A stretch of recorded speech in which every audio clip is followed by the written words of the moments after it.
안녕하세요, 렉사입니다. 자, 오늘 차이나 전기차는 1.02% 소폭 상승했지만 아직까지는 갈 길이 멀죠. 그에 반해서 국내 2차전지에 투자하는 ETF죠. 타이거 2차전지 테마는 오늘도 3.25% 상승을 하면서 신고가를 경신했습니다. 자, ETF의 상승폭이 이 정도면 세부 종목별로는 더 많이 오른 종목도 있고 덜 오른 종목도 있겠죠. 안정적으로 이 국내 2차전지 전반에 투자를 한다면 타이거 2차전지 테마나 코덱스 2차전지 산업과 같은 ETF 투자도 좋을 것 같은데요. 자, 올해부터 내년까지는 정말 국내 2차전지 개별 종목에 투자하셔도 좋은 기회라고 생각을 합니다. 전반적으로 다 좋겠지만 개인적으로는 배터리 셀보다 양극재와 광물 관련 기업을 추천드립니다. 전기차의 핵심이 배터리라면 이 배터리의 핵심은 양극재이고 양극재의 밑단에는 광물과 같은 소재 수급이 가장 중요하기 때문에 광물과 양극재를 추천드리는 겁니다. 상승폭이 가장 클 것으로 기대가 됩니다.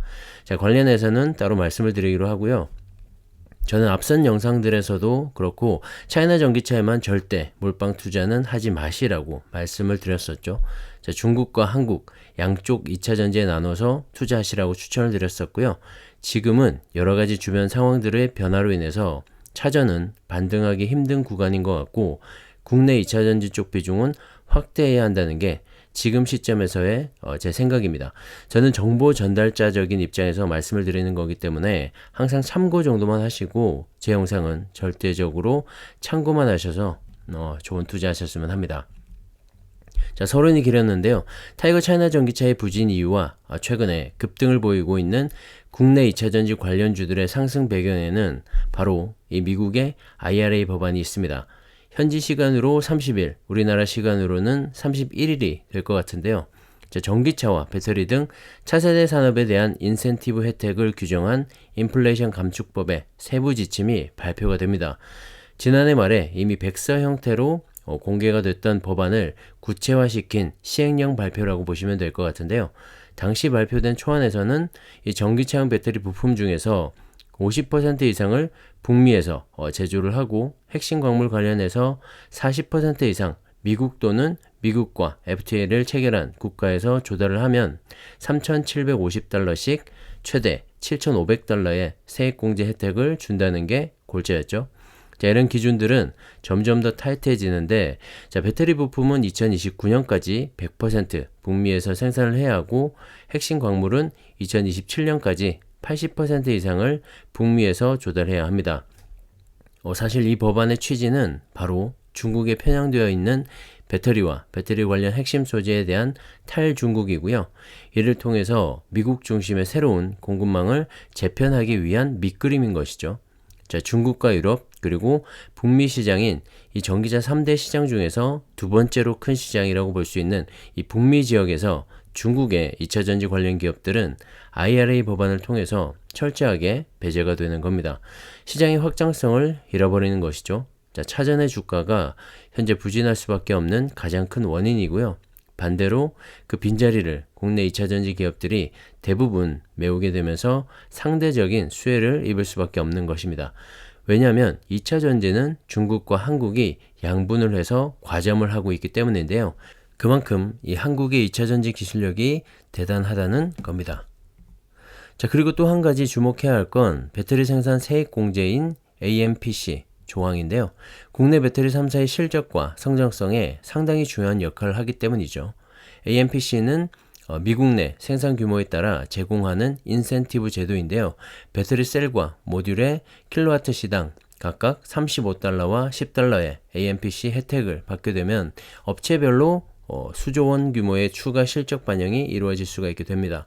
자, 미국에 와서 공장을 짓고 생산을 하게 만들기 위한 일종의 당근이라고 보면 되는데, 자, 기업들 입장에서는 전혀 마다할 필요가 없는, 어차피 이 미국 진출을 위해서 공장을 지을 건데 거기에 세제 혜택까지 준다니 정말 좋을 수밖에 없는 거죠. 실적 향상에 크게 도움이 될 것 같고요. 관련 법안의 확정 여부도 앞으로 지켜봐야 할 것 같습니다. 자, 그리고 배터리를 구성하는 이 주요 핵심 소재인 양극재와 음극재가 이 핵심 광물 지위를 유지할 건지도 관건인데요. 초안대로 광물 분류가 유지된다면 한국 공장에서 제조해도 세액공제 혜택을 받을 수가 있지만 배터리 부품으로 정의가 바뀐다면 북미 지역 생산으로 자격 요건이 달라지게 됩니다. 개인적인 생각으로는 이 핵심 광물로 여전히 분류가 될 것 같은데요. 자, 양극재의 공급은 수요에 비해 지금도 여전히 부족한 상황이고 이미 국내에서 생산을 하고 있는 양극재를 모두 쏟아부어도 이 현재 수요를 감당할 수가 없기 때문이죠. 물론 에코프로비움과 포스코 케미칼 등 양극재 업체들도 미국에 진출을 하게 될 텐데요. 그만큼 국내외 할 것 없이 생산하는 족족 이 쏟아부어도 현재 양극재는 모자라다는 말입니다. 자, 그만큼 이 배터리의 핵심 소재인 것이죠. 양극재는 앞으로 따로 영상을 한 번 더 만들어서 말씀을 드리도록 하고요. 자, 전기차의 3대 시장 중에서 올해부터 가장 주목해야 할 시장이 바로 이 미국을 중심으로 한 북미 시장인 점을 정말 꼭 기억하셔야 합니다.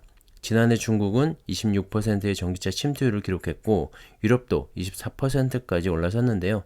자, 미국은 이제 막 5%를 넘어서면서 올해부터 본격적으로 이 전기차 시장을 키워나가게 됩니다. 성장성이 가장 크다는 말이죠.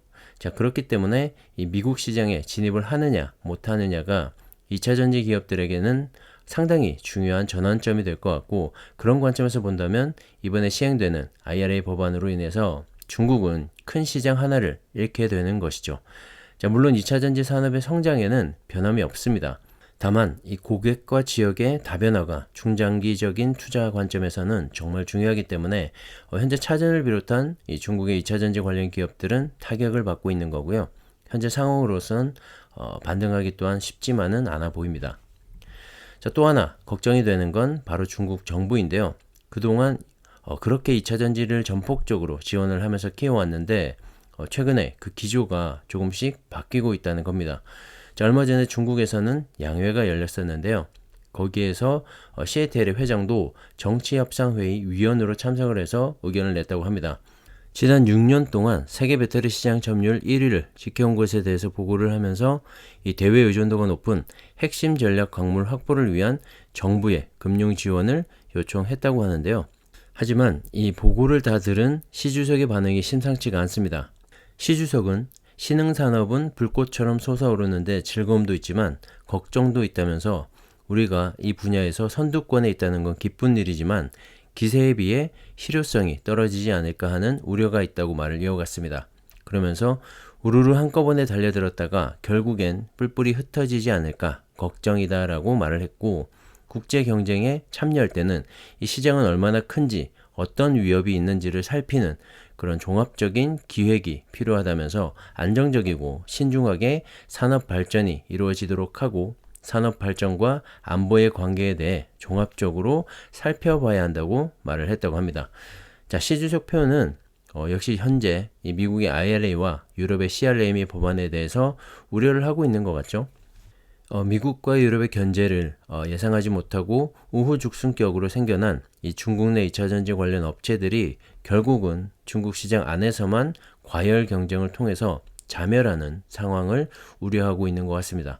자, 게다가 이런 시 주석의 발언은 지난 3년간 이어온 알리바바, 텐센트, 징둥닷컴 등 이 IT 분야 플랫폼 기업들에 대한 압박의 그런 데자뷰 느낌도 나는 터라 이 중국 내 2차전지 기업들에 대한 투자에 있어서 불안한 마음을 더 들게 하는 그런 부분인 것 같습니다.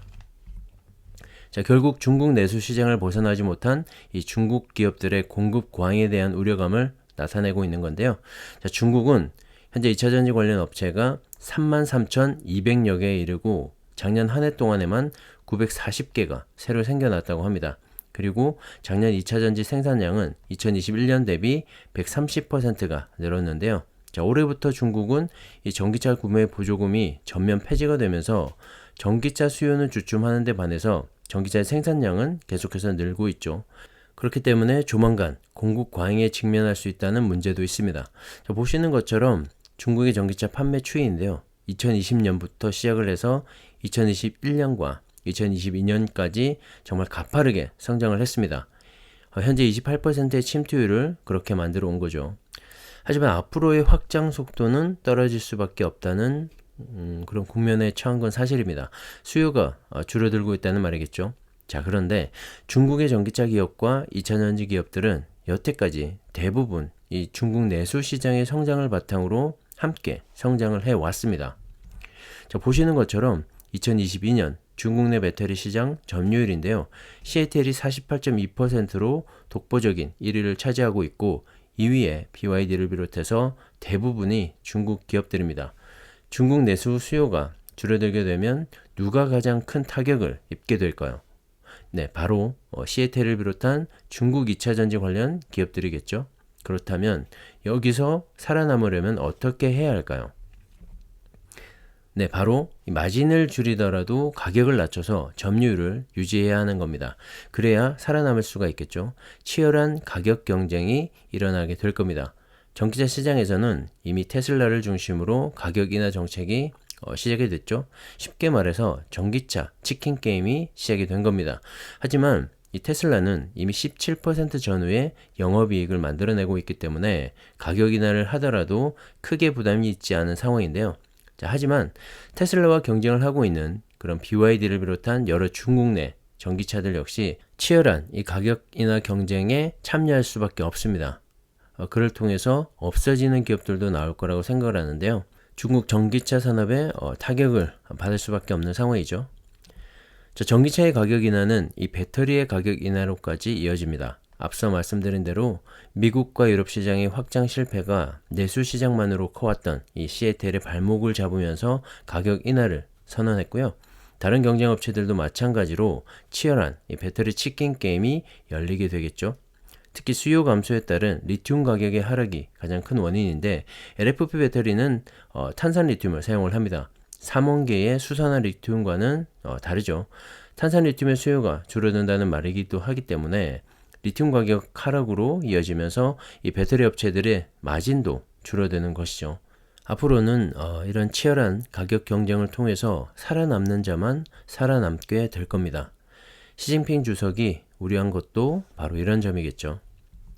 자, CATL의 걱정은 또 있습니다. 작년 하반기에 헝가리에 이 80억 달러를 투자를 해서 연산 100기가와트시 규모의 유럽 최대 이 배터리 공장을 세운다는 그런 계획을 발표했었는데요. 이 80억 달러 투자금 중에서 50억 달러는 해외 주식 예탁 증서, 이 GDR을 발행하는 방식으로 스위스 증시에 상장을 해서 자금을 조달할 계획이었습니다.